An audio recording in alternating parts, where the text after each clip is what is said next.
Everybody loves a good film, and every good film needs a good soundtrack, but what if we were able to hear the soundtrack to a film that never existed? Hello everyone, and welcome to the OK's Computer YouTube channel. My name is Patrick, and today we're going to be talking about the Swans album soundtracks for the blind. This is my biggest and most complicated video to date, so be sure to like and subscribe if you feel so inclined, follow my other social media profiles for more content every day, and give my new EP a listen. It is available on Bandcamp to stream for free or purchase for $7, and as of now, it is also available on all major streaming platforms. A link can be found in the description or in the comments. Also, I wanted to thank a friend of mine who chose to remain anonymous for offering their own thoughts on this album and their own analysis of its meaning. Any use of their words will be marked by a cut to this picture of a can of Bang alongside narration of their words. Thank you, my friend, for your contributions to this video. The 10th album released by experimental rock band Swans was billed as their final album, and indeed it was until their reunion in 2010. It is an overwhelmingly dense 2.5-hour collection of recordings gathered all throughout the first 15 years of the band's existence. Before we dive into soundtracks, let's take a look back at those first 15 years. Swans began in 1982 in New York City, with the first known lineup consisting of Michael Gira, Mojo, Sue Hennell, and John Tesler. However, Sue left the band before their recording debut, and was replaced by Bob Pizzola and Daniel Galliduani soon after. That recording debut was the self-titled Swans EP, followed by the album Filth. The first 4 Swans albums, Filth, Cop, Greed, and Holy Money, are all quite similar and all equally significant.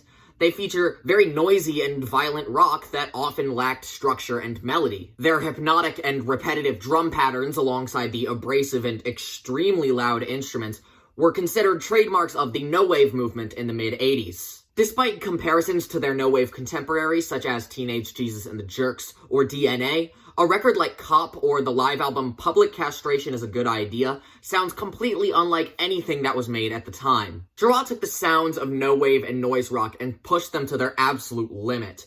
Their recordings featured 2 drummers and 2 bassists, all amplified to the highest levels possible, and their live shows were just as chaotic as the studio recordings, immediately establishing Swans as a unique and dangerous live act. The music was always played at painfully high volumes, a trend that still continues to this day, and Gira's stage presence was uncomfortably violent.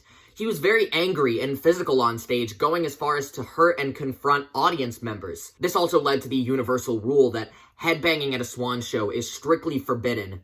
If you headbang to Swans, Michael Gira will hurt you. Despite the notoriety Swans quickly developed and the extreme nature of their work, something changed when singer Jarbo began to play a larger role in the creation of their albums. Her input on records such as Greed and Holy Money was pretty minimal, but then they made Children of God. This was a huge shift in sound, and while it did have its fair share of noisy moments, such as Like a Drug or New Mind, there were also several acoustic songs, much quieter performances, and a lot of vocal input from Jarbo. This change in direction would continue with a cover of Joy Division's Love Will Tear Us Apart, and the almost entirely acoustic album The Burning World. And their next 2 albums, White Light from the Mouth of Infinity and Love of Life, take the pop and folk styles of their previous 2 records and slowly add in more of their classic noise rock. This second phase of Swans' discography most notably included The Great Annihilator. This is often considered to be the band's most accessible album, and I agree. It perfectly balances the pummeling noise rock and the calm folk, and it doesn't lean too far to one side or the other. Many songs in the tracklist are personal favorites of mine, such as Where Does a Body End, Mother Father, or I Am the Sun. Swans were at the top of their game in the 90s, completely reinventing their sound and crafting some of their finest albums yet. So they did what any band would do at the peak of their career, and they broke up. Yeah, Gira decided to call it quits, since he and the other band members were so occupied with other musical projects. He announced that there would be one more album and one final tour, and then he and the band would go their separate ways. But this final album was not something Swans had ever done before or would ever do again. They decided to take recordings from all throughout the 15 years of their existence, including some live performances, a few tracks of new original material, tape loops, drone tracks, interviews with various individuals related to the band. They took all forms of audio that they possibly could and put it onto one album, and that album was Soundtracks for the Blind. Now, before I break down Soundtracks for the Blind, I did want to mention that there was a Swans reunion in 2010, followed by the release of 5 albums in the following decade. But I'm not going to go in depth with those because A, that's enough material to warrant its own video, and B, a large part of the significance of Soundtracks is that it was supposed to be the final thing Swans released. They decided to go out with the most extravagant and extreme album they had ever made. So let's break it down. The album begins with Red Velvet Corridor. Now, this is a very subdued and simple start to the record, being nothing more than a series of drones and tape loops repeating over the course of 3 minutes. While it may seem underwhelming at first, this is a fascinating start to the record for a variety of reasons. Red Velvet Corridor immediately shows you that this is not going to be a normal album. If you came into this opener expecting a new mind or a screenshot, that's not what this is. Instead of being bombarded with post-rock awesomeness, we're greeted with a track that's very slow and calm and almost timid in comparison to the typical Swans introduction. My favorite thing about this song isn't even the song itself, it's the title, Red Velvet Corridor. If we break this down word by word, it means something completely different every way we look at it. Red could mean blood, possibly an ominous warning. Velvet is a luxurious fabric with a smooth texture, and a corridor is a passageway, an entrance of some sort. However, combining these terms together, red velvet is a sweet flavor, while a red corridor could mean an artery or a birth canal, which is the most popular interpretation. And going along with the birth canal metaphor, this is not only representative of the album's introduction, but also the birth of a child, since a child is indeed blind until it is born. This is the birth of the album, the birth of the child, and the beginning of our journey through the Red Velvet Corridor. Our journey begins with the song I Was a Prisoner in Your Skull, and this is a very strange song to act as the record's first full track. It begins with a pretty traditional Swans-type instrumental. You have ambient drones, creepy wordless vocals, a rolling drum line that progressively gets louder and louder. It's a typical Swans intro that sounds like exactly what we came to hear. Until it stops. Suddenly, the grand instrumental fades and becomes reduced to nothing more than a single distant synthesizer and a quiet percussion line. Then there's the interview. The greatest thing that defines the story and the concept of Soundtracks is the collection of spoken word passages and interviews that were gathered by the band for the creation of this album. Prisoner is the first song to feature one of those interviews, and it is really depressing. And here's where that aforementioned friend comes in. These are his thoughts on the interview and the song as a whole. The best song on the album, in my opinion. Consequently, it's also the hardest to interpret. This song has dozens of interpretations, but I think the one that makes the most sense is the song is about dementia, and the guy behind the microphone is your conscious brain talking to you, which is the subconscious part of your brain. People with dementia lose control of the subconscious part of the brain that holds their short-term memory a lot faster than the conscious part. The conscious brain tells the subconscious brain that it is more fucked up, and that it is always needing his help. It details 3 examples, and on the third one, the conscious brain fails to remember what it was saying mid-sentence. This is one of the most disturbing and heartbreaking moments in all of music. And I couldn't agree more with that final statement. We're getting 2 clear examples of how our mind and our body are deteriorating, some sort of a window into what causes our dysfunctions, and just when we're about to get a little more closure, it's gone. Here we are forced to face what makes us fucked up, the things that are ruining our lives, but we're never able to fully understand why we're failing. I Was a Prisoner in Your Skull is one of the most peculiar songs on this album, but it is surely one of the most powerful. The third song is Helpless Child, the first of 4 epic tracks on the album that is over 10 minutes long, and it's one of the best songs I have ever heard in my life. First and foremost, the lyrics. They are a huge part of what makes this song so beautiful and so necessary. This song is about a helpless child who is deformed in the womb as a result of drug use and is ultimately abused by their mother after their birth. The child is slowly dying at the hands of their creator, completely hopeless and only wishing to be nurtured. Now you'll be the stranger and I'll be the white-skinned son. You'll blacken my innocence with sugar and opium. The child goes on to develop a dependence on the abuse, becoming delusional and desperate as a result. Protect me from violence. Hold me in your cool lips.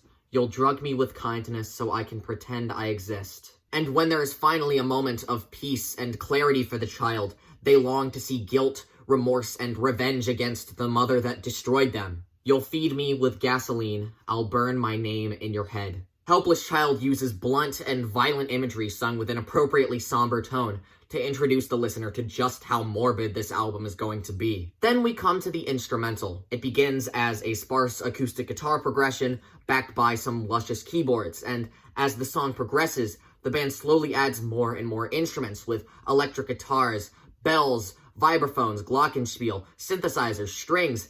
Everything the band can possibly play goes into this one instrumental. The vocals are done halfway through the song, which leaves this vast arrangement of instruments to play for the remainder of the runtime, and they just keep getting louder. Over the course of 8 transcendental minutes, the song just continues to build and grow and get louder and louder and louder until it becomes a devastating, unstoppable wall of sound. With other notable Swans epics such as No Words, No Thoughts or The Glowing Man, there are also very lengthy and suspenseful build-ups, but with those, you can tell that there's one huge final moment they're building up to. That's not what they did here, because it just continues to expand and get more crushing with every second. The song does eventually end, of course, and when the instrumental finally fades, I find that I'm still shocked and just trying to comprehend what I just experienced. What an incredible song. There's really nothing that compares to it. It's one of my all-time favorites, and it's easily one of the best on this record. Live Through Me is another simple interlude track, acting as a sort of transitional moment between Helpless Child and the next song.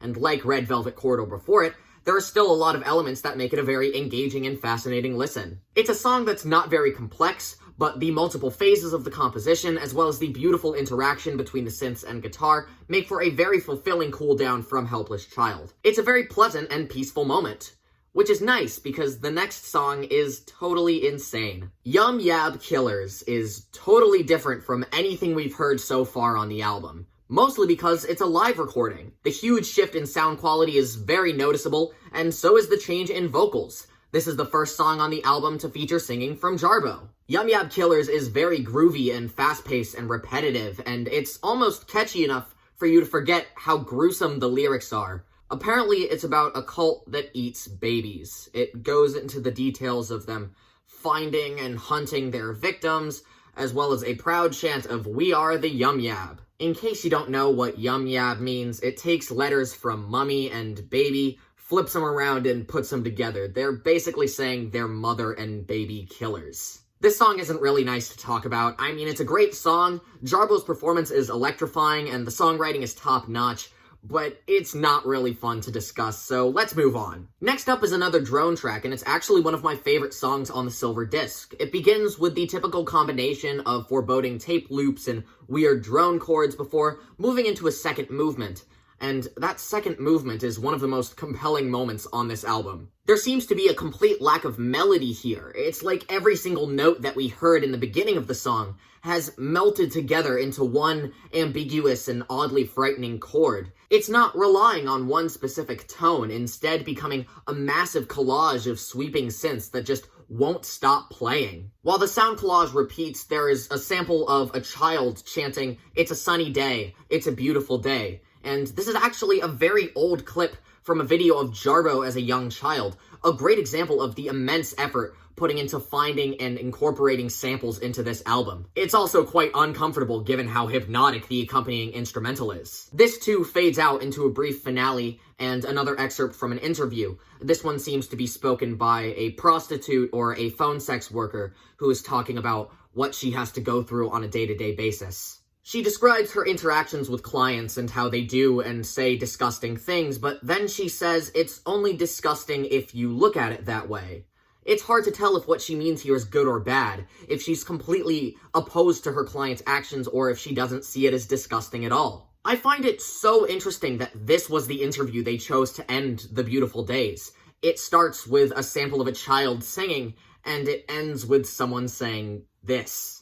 That contrast between the youthful innocence of the singing child and the depravity described in the finale make for a riveting and very on-the-nose statement about one's loss of innocence and the inevitable end of the beautiful days. And in case you needed a sign that those beautiful days are over, The next song is Volcano, one of the most unsettling and surreal songs the band has ever recorded. So after all these songs that are either extravagant aggressive post-rock or harrowing drones under spoken word excerpts, Volcano is dance pop. With no prior warning or proper transition, Soundtracks for the Blind suddenly swerves into EDM territory. Jarbo takes the vocals, and the rest of the band is completely drowned out by high-speed techno beats and weird, catchy synth leads. This is the second time on the album a song performed by Jarbo has put an unexpected musical detour in the tracklist, and just like Yum Yab before it, this song is really disturbing. Volcano is both a parody and a harsh criticism of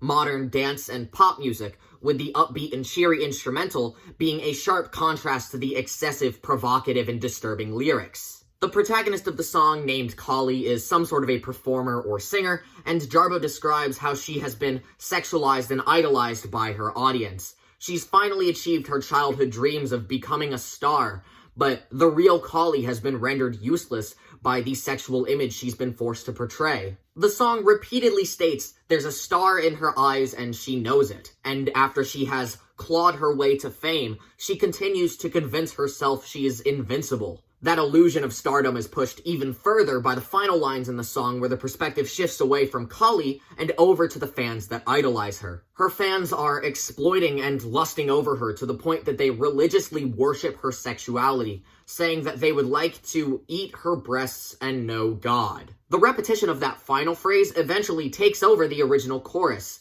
The lines about her being a star and having hopes and dreams eventually fade away and give in to this new violently sexual perspective. The notion that she is a star has disappeared, and now she is nothing more than the sexual object of worship the world has made her. Volcano is, in my opinion, one of the saddest songs on Soundtracks for the Blind, not only because of its sound inducing a sense of dread, but also because the harsh reality Jarbo describes is uncomfortably realistic and painfully accurate. This song explores the troubled life and mind of a so-called superstar and explains that craving all of this praise and worship will only cause us pain. It's really bizarre in the first listen, but in subsequent listens it becomes abundantly clear how devastating Volcano really is. Following the insane detour that was Volcano, Mellow Thumb is a very calm acoustic track that slowly fades into unintelligible drones. It's another song that's not very complex, but is still emotional and excellently produced. Here's my friend's take on Mellow Thumb's name and why it was given that title. Mellow Thumb isn't a real word and doesn't mean anything. However, this instrumental sounds so menacing it must mean something. Perhaps Mellow Thumb. That to me sounds vaguely like perverted sexual imagery and would make sense after the last two songs. All lined up as one of the album's more traditional sounding songs from an instrumental standpoint, but it does feature some of the most morbid songwriting on the silver disc. Jara continues to explore the themes of violence and depravity that appeared on songs like Yum Yab and Volcano, but this time he loves it. On this track, he's looking out at all of these acts of violence and hatred, seeing people suffering at his hands, but he is basking in their pain. Their blood is shining in the sun. Their wounds are powdered with white salt.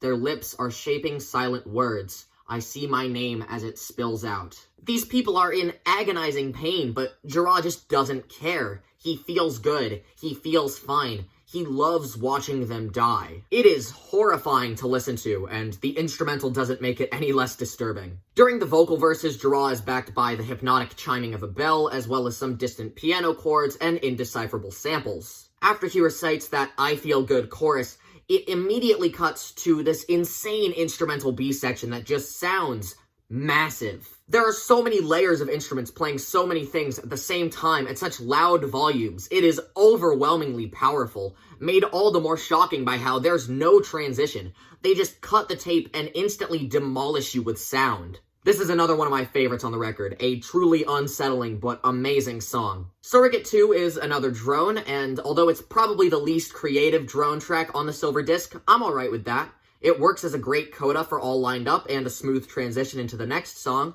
so although it is very brief and not as dynamic as the other drones, I still like it a lot. The penultimate song on the silver disc is How They Suffer, a pretty self-explanatory spoken word piece about suffering and the body slowly succumbing to an illness before its death. There's not too much happening in terms of an instrumental outside of a short bridge section performed on some synthesizers, and that lack of an instrumental allows the listener to fully focus their attention on what's being spoken. How They Suffer, to me, is the song that offers the most insight into why this album was made and what it means. The two interviews included on this song are with the parents of Jarrah and Jarbo, with Jarrah recording his father and Jarbo speaking with her mother. Here's an excerpt from Jarrah's thoughts on speaking with his father for this song. "I didn't see my father again until '86, when he came back to America.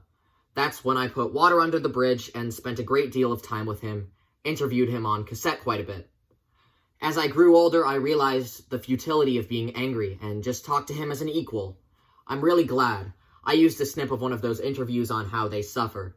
That piece was an understanding to both our parents, with the understanding that they were on their way out." The second half of the song was recorded by Jarbo in a conversation with her mother as she was in a medical facility succumbing to dementia. She talks about how she's been feeling during her stay at this facility, and also mentions some pains that are beginning to develop throughout her body. The song ends with Jarbo asking her mother, "Do you sleep at all?" To which she responds, "Well, if you're asleep, you can't tell whether you're asleep." A very matter-of-fact and somewhat humorous response that proves she still has some sort of life and personality left in her, despite her deteriorating condition. How They Suffer uses words directly from the two people that inspired this album to deliver the statements that motivated the people who made it. Hearing these words, spoken by people who know they don't have much time left, immortalized in this song, is very sad and haunting, but it's also very appropriate, given the title of the song, How They Suffer. The final song on the silver disc is Animus, the second of the 4 epic tracks, and staying true to the Swans' epic format, this song sounds huge. The only percussion used in this song is one single cymbal, so the rest of the band is allowed to just run wild with their performances, playing extremely loud distorted drones that are stunningly heavy. One thing that you'll quickly learn about these 4 epics is they are all connected. Well, every song on the album is subtly connected in some way, but there's an entirely separate storyline that happens in just these 4 songs. The aforementioned story of the abusive parent-child relationship in Helpless Child is expanded upon further by introducing the concept of the animus. Now, what exactly the animus means is up for interpretation, but the general definition of the concept is this. Animus was described by the psychologist Carl Jung as the deposit, as it were, of all woman's ancestral experiences of man. And not only that, he is also a creative and procreative being, not in the sense of masculine creativity, but in the sense that he brings forth something we might call the spermatic word. Animus is essentially the subconscious male element of the female psyche, and that bridging of the gap between the male and female minds plays a vital role in explaining and adding depth to the conflicts between the parent and child. And so, the silver disc has come to an end. This is definitely the more straightforward and normal-sounding side of the album, with Volcano as an obvious outlier. It features some of my all-time favorite Swans tracks, and it helps that this side is relatively accessible, because immediately after Animus ends, that's when things get weird. The copper disc starts with Red Velvet Wound, which is vaguely connected to Red Velvet Corridor, but mostly just in name. It features a few of the same elements as Corridor, such as the choir or the fluctuating bass note, but what sets this song apart is it has vocals. This second disc opens not with a drone, but with a brief tune sung by Jarbo. It plays almost like a children's song with playful harpsichord and some plucky percussion, which is a sharp contrast to the very disconcerting lyrics. "And what do I do with the gift you have presented me, the one no one else would buy? They would not accept the filthy premise of your most terrible innocence." And that recurring theme of innocence, or the lack thereof, works as a perfect intro to the second disc, and a suitable precursor to the next song. The Sound is the third of the 4 epic tracks. It continues the story of abuse from the previous 2 songs, and digs deeper into the emotions of the child in the aftermath of the abuse. Let's go back to the bang can and see what my friend thinks of the lyrics. After what is probably the most fucked up song on the album, The Sound is a brief moment of clarity. The sound is life itself. The aforementioned child on Helpless Child sees the beauty in life while his mother is torn apart with guilt. The child is forgiving his mother. This later appears on Empathy. While this moment of clarity may not last very long, the child seeing the true beauty of life and using some of that newfound joy to forgive the mother makes for a gorgeous work of poetry. Most of what I said about the instrumental for Helpless Child also applies to the sound. They are very, very similar in theme and style and sound, pun intended, but I mean that in the best way possible because this track is marvelous. It has the same gorgeous arrangements, the 2-chord progression, the breathtaking keyboards. It's all the same, but the sound is just as brilliant as the epics that preceded it. Her Mouth is Filled with Honey is another brief transitional moment, but just like Prisoner on the first disc, it is very important for establishing a theme. The Copper Disc was focused on pain within one's own mind and body as a result of harmful addictions, intrusive thoughts of violence, or slowly succumbing to some sort of illness. Now with the Copper Disc, they narrow the focus of the story down to just focus on abusive relationships and the harm that they cause. This theme began to make itself clear on the sound, and now with this track, the story of an abusive parent-to-child relationship becomes a lot clearer and deeper. The vocal excerpt used for this track is a man, presumably a father, expressing fear and concern that something is wrong with his daughter. He believes she might be partaking in some sort of a ritual and is possibly under the influence of psychedelic drugs, and that connection between abusive relationships and the vices we use to cope with them are a very important idea to guide the remainder of the runtime. Blood Section is another pretty strange detour, not because it sounds different, but this time because it's oddly optimistic. It's another instrumental track, but there are no foreboding drones or weird audio snippets. It's actually an upbeat jam played in a major key, complete with groovy percussion and dreamy keyboard flourishes. It's a brief moment of clarity throughout all of this chaos, and it seems a bit too euphoric to fit into the track list. Until you remember the title. It's called Blood Section, and this title implies the feeling of blood being cut from the brain. It may sound like clarity, but it is only clarity via death. The next thing we hear on the album is this. Continuing the pattern of horrifying songs performed by Jarbo, Hypo Girl is an acoustic song that features one of the most animalistic and creepy vocal performances I've ever heard on a Swans track. She is just howling, screeching, sneering these lyrics, adding an immensely disconcerting tone to the acoustic background. This song has Jarbo singing about developing a dependence on and an addiction to an abusive lover. She's become so desensitized to violence that she relies on being hated to fulfill her every need. She desperately cries, "Can I steal your mind, and can I crawl down inside, and when I am your child, can I feed in your eye?" Abuse has become her idea of love, and the chorus sees her fully embracing this relationship when she says, "Love is everywhere, we will never escape, I love you more than my life." I'd say this is one of the most frightening moments on the album. It is beautiful and it's captivating, but it is indescribably terrifying.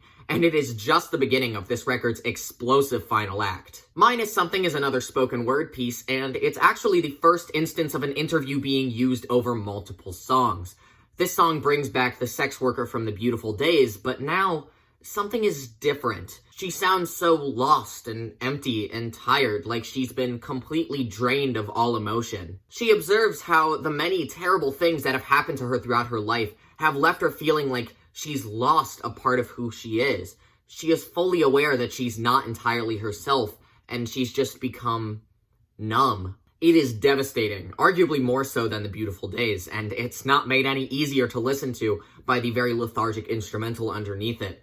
This is a mesmerizing song. While the song Empathy is not one of the 4 epic tracks, it is directly connected to the relationship described in those epics, and it has some lyrical ties to Helpless Child and the sound. Here's what my friend makes of that connection. In Helpless Child, the mother abused her son. In the sound, the son forgave her. In Empathy, the son has lost all empathy for his mother and wants to see her wallow in remorse. Like those other 2 songs, Empathy is built on repeating 2-chord progressions, slow marching drum beats, and Jira's low booming vocals. He sings these verses with utter disgust in his voice, condemning the person who hurt him, and promising that there will be a day of revenge. There's a place in your future where the wound will be healed, and the children you injured will rise up purified, then kill your name. Just as he says this, about halfway through the song, the full band comes in and is playing at full volume. So you would expect this to be some big cacophonous instrumental bridge, but it's not. They're all playing so slowly, like they're just as tired and disgusted as the protagonist is in the lyrics. It's not a moment of power, It's a moment of pain. Empathy is a real downer of a song, but luckily it doesn't come across as excessive or melodramatic in any way. After the 3 epic tracks that preceded it, this song ends the abuse storyline not with some bold and powerful statement, but with a quiet and bitter dismissal of the abuser. There's no forgiveness, there's no pleasant ending. He's not going to forget, and he's not going to forgive. I Love You This Much may be one of the longest songs on the copper disc, but there's not much to say about it. It is just dreadful. It is a 7-minute drone track containing dissonant screeching synthesizers, immense swelling drum rolls, atonal organ chords, and these inhuman cries that float in and out of the mix at such loud volumes. It is so densely packed with eerie and unnatural sounds that it's almost too uncomfortable to sit through. That's not to say it's a bad song, because it is expertly arranged and flawlessly produced, but God, it is not an easy listen. YRP is a re-recording of the song Your Property from Swans' second album Cop, released in 1984.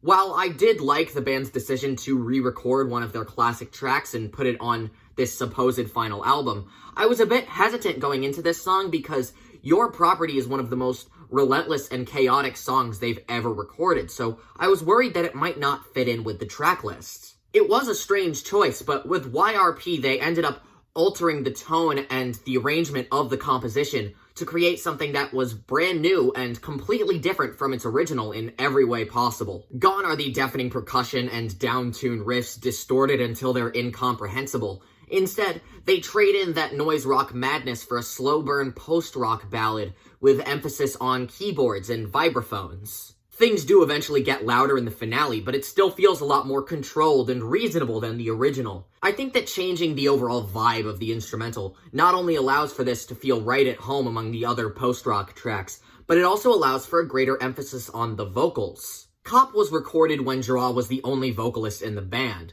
so he took lead vocals and shouted out these lyrics with the aggressive punchiness and drama that was very common on those early Swans records. With YRP, all of that is reversed. The song is now performed by Jarbo, who speaks the verses with a tone that's very somber and dejected. There is no power behind her voice anymore, and the sudden wails in the chorus feel less like an assertion of dominance and more like desperate cries for help. The morbid nature of the lyrics is supported with anger on Cop, but here, Jarbo dramatically screaming, "Own me, I'm your property," seems a lot more appropriate given the themes of abuse and depression that appear on the copper disc. At first, YRP may have seemed like a rehash of old material, but the truth is, this total reinvention of Your Property not only turns the track into an epic post-rock experience, but it also allows for a wonderful reinterpretation by Jarbo that fits right at home within the themes of this album. They found a way to take this classic track and turn it into a second, even better classic track. It is just amazing. There's a common theory among Swans enthusiasts that Fans Lament isn't actually about a fan of the band, but it's about an electrical fan. Another idea is that this song explores the idea of inanimate objects having emotions. Both of these seem like reasonable assessments, but I just see it as a short and pretty instrumental track that is very simple and repetitive, but very enjoyable. And I'll be honest, I don't think that Secret Friends is one of the stronger moments on the copper disc. It certainly pales in comparison to some of the other interlude tracks, and it almost feels like an afterthought of a song. Like with the other interlude songs, it is breathtaking and I enjoy it very much, but this one doesn't seem to fit the concept of the album in many ways. Frankly, I don't think that either of these previous two tracks have been very eventful, but these two instrumentals do have a very important purpose. They lead us to the final sacrifice. The final sacrifice thrives on its deceptive simplicity. On the surface, it seems like any other Swans track, with the tempo staying consistently slow, the band droning on 2 chords, and the drums maintaining a very simple rhythm if they're even being used at all. Listen closer, though, and it becomes very clear how complex and layered this song really is. Every tool in the band's vast instrumental arsenal finds its way into the mix on this track. The melodic embellishments from vibraphones add a lot of trebly resonance to the very bass-heavy chords, and the looping guitars are made much bigger and grander by the inclusion of both live and digital strings. As I said before, the percussion input on this song is pretty minimal, but the constant ringing of a gong allows for an eerie and mysterious atmosphere, while the pounding of a single tom drum helps to regulate the tempo of the band while also adding to a very somber and mournful tone. While this grandiose instrumental builds in the background, Draw delivers the big final statement for this album, and interestingly enough, it's a statement about religion. Religion and the idea of a god are both dealt with very frequently in Swans' discography, with a majority of their most iconic songs referencing a god or lack thereof. By just looking at the lyrics, it appears to be a song of worship, a declaration of love for a god, but that just doesn't seem like Swans. Upon further inspection of the lyrics and after listening to the song, you realize that this supposed song of worship is not at all what it seems. The ever-present statement of Jesus being the only God seems like a pretty traditional thing to say, but these common religious phrases are counteracted with vaguely ominous references to rituals and things that seem a lot closer to evil than joy. I follow you down to a dirty black room where the air is gone. I'll lie down on the table and I'll wait for you to step inside me now. There's also something very peculiar that happens twice in the lyrics here. Instead of directly referencing God or Jesus, Draw addresses a girl. Now, this could just be me mishearing the lyrics, but a majority of lyric sources I've seen for this song contain lines like, "You're my only girl," and "Girl, I wanna be like you." Quite a lot of these lines could have a sexual connotation, and a lot of them could be interpreted in very violent ways. This could be Draw loving God so much that God takes on a female form and he has fallen in love with this spirit woman. Or this could be a reference to the devotion and dependence referenced in the abuse storyline earlier in the album. The Final Sacrifice is one of the most fascinating songs on the album to me. It initially appears to be more of the same, with identical lyrical themes and compositional ideas to the other songs, but Swans make it apparent that this song is a lot more than meets the eye. The rich sonic palette and the transcendental atmosphere lay the groundwork for one of Draw's most emotional vocal performances. By growling and howling his way through his entire vocal range, he successfully brings an end to the abuse storyline, an end to the band, and an end to the album. But it's not the end of the album. Nope, there are two more songs, and one of them is YRP2. Now, YRP2 is a continuation of YRP, except now it's just screaming. The original instrumental has been reduced to nothing more than a single atonal droning chord, and all the while, Jarbo is screaming in pain. She spontaneously lets out two terrifying screams, the dissonant chord fades, and that's the end of the song. And the final song on the album is Surrogate Drone. That's how it ends. It's a 2-minute drone, and then the album is over. That's all there is to say. I mean, let's go to my friend and see what he thinks. There is literally no way to sum up or conclude this album, so it just doesn't. They were so committed to the album not having a theme that they didn't even give it a proper ending. I mean, that's all the songs, so I guess that's the end of the breakdown. Let's go to some final thoughts. Trying to summarize Soundtracks for the Blind in these 2 or 3 paragraphs was very, very difficult, since it is an album that was years in the making, and an album that encapsulates the entire legacy of a band in 2.5 hours of music. It's hard to even call this an album because only half of the songs are traditional-sounding musical compositions. It makes more sense to call this a compilation of audio recordings gathered from a variety of musical and non-musical sources. So not only was this supposed final record the exact opposite of an average Swans album, but they created an immense double album that encapsulates the entire human experience from birth to death and all of the agony that comes in between. For this reason, Soundtracks for the Blind could easily be considered the most ambitious rock album, and honestly, it's one of the most ambitious and daunting pieces of music I have ever encountered. This is like the direct antithesis to every album ever made. It has no structure, no genre, and no adherence to anything that makes an album traditionally accessible or enjoyable. But for some reason, I love everything about it. Yeah, somehow by directly contradicting everything about the medium of the album as we know it, Swans made one of the best albums I have ever heard. This record does not hold back. It is an unstoppable tour de force of chaos that portrays abuse and death with no holds barred and nothing left to the imagination. It is one immensely powerful track after the other, covering more musical and emotional territory in 2.5 hours than most bands can do in their entire existence. Giraud digging into the deepest, darkest parts of the human psyche led to an uncompromising avant-garde portrait of suffering that doubles as a grand artistic statement for experimental music's most ambitious and significant band. This is the entire existence of Swans in one album, and it is definitive proof to all of us that Swans are legendary. Thus ends my album breakdown for Soundtracks for the Blind. I hope that this video can motivate you to listen to this album, explore the vast sonic landscape, and figure out what exactly it means to you. This was a very long video, and I understand it was a lot to absorb. This has been months in the making, and so I am so grateful that all of you have watched this. Thank you for going on this journey with me. And my next video is going to be a lot simpler and a bit easier to absorb.